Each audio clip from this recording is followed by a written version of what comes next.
Ilang araw na rin hindi nag-on. Pakipatay po yung makina. On. Ayun. Dapat yan sir, gaganon yun. Oo. Wala, hindi nagbabago. Sige sir, walasin natin. Yan, from Parañaque Isos sa D-Max, power on.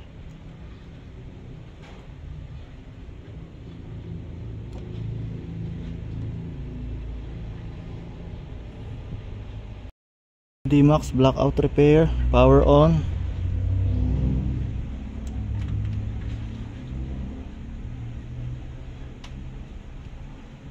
Power on.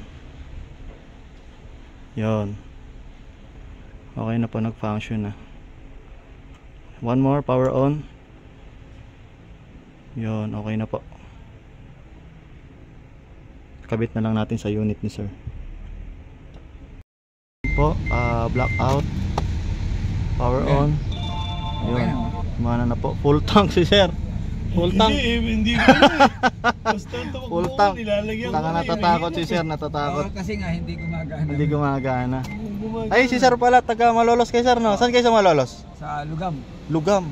Graduate ako sir ng Bulacan State University. GSU. Kaya proud to be Bulacanyo.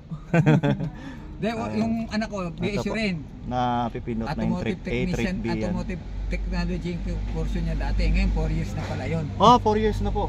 Graduate din puro yung kapatid ko. Mekaniko ngayon, nasa Japan. Toyota Japan. Toyota Japan. Aha. Iskanin lang natin kasi may check engine si sir. Ayun. May check engine siya kasi nag-loscom yung gauge niya. Kaya i-reset lang natin siya para mawala yung check engine niya sir.